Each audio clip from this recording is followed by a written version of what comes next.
Okay, let's go to Cape Town now. Delegates attending the African Mining Indaba have heard that the fourth industrial revolution can be utilised to enhance safety at mines. Now, miners' safety increased in South Africa in 2019 with a record low of 51 deaths. Manelisi Dubasi is covering that mining Indaba for us in Cape Town. A very good evening to you, Manelisi. Thanks for your time. So this Indaba comes at a time where the mining industry is shedding thousands of jobs. I'm sure that tops the agenda at this particular Indaba. Absolutely, Griselda, and that is why today's talks were dominated mainly by the issue of digital technology. The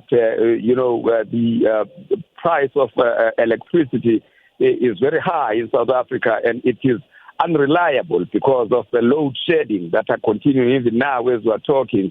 Included or added to that is the issue of labor unrest, where labor unions, when they disagree with the mine bosses, they withdraw their labor, and as such, it affects the bottom line of many mines and mine companies. We just heard while we are here today that in Rustenburg there are a threat of other 3,000 or more than 3,000 job losses, which is adding to already other mines that have also announced that they will be shedding jobs in their thousands. All in all, when we're making calculations here, plus or minus 45,000 miners will be losing their jobs this year alone. So they are looking at introducing digital technology to try and meet the fourth industrial revolution. What they are not saying as loud as they say all other things is whether that will not affect the workers themselves, that, they will be retrenching some of the workers, because what is clear is that when they introduce those technologies, they will need highly skilled workers to operate them. But that is where we are right now here, and we are looking at whether these job losses will continue this year, adding to already 29% of unemployed people in South Africa, which, Griselda, I estimate that by the time we are through the first quarter of this year, I estimate, and this is my personal estimation, that we might be reaching about 30% of unemployment in this country. Manelisi, you touched on it very briefly, but if you look at the transformation of the entire mining value chain, you spoke a bit about it, but the role of digital technology does come up. You just said that came up at the Indaba itself, but there are pros and cons to it. Talk to us a bit about what the pros and cons would be, in particular, if you look at issues of mining safety. And in my intro there, I did point out that last year you had, a decrease in the number of deaths within this particular sector. You're right, Griselda. We have very deep mines in South Africa, and some of them are very old. So, you can't keep on digging in those mines. What will happen now is that that's where digital technology will come in handy. And what will happen then is that you reduce mine casualties, and at the same time, you'll reduce the head count. So, that's what the whole transformation of the mining industry is going to do.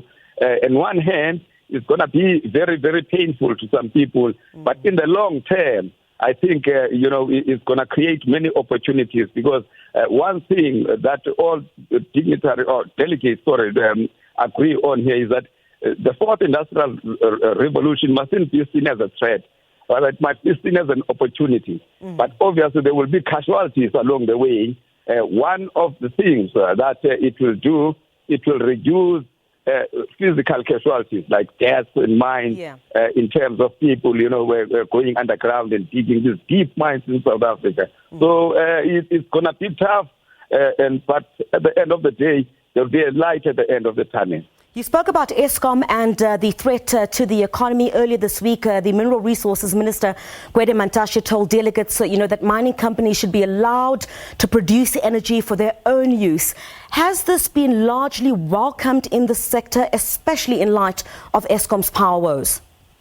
No, absolutely, Griselda. I was joking earlier with our colleague Nompumelelo, saying that if I can bring you here, not knowing exactly what we are all about here on Monday when this Indaba opened, I wouldn't blame you to think that we were discussing Eskom and electricity. This is a big elephant here in this conference for the simple reason that without energy supply, I mean, everything ground to a standstill. I mean, 20% of the mines, I mean, had to be shaded because of the lack of electricity and load shedding. People couldn't go underground.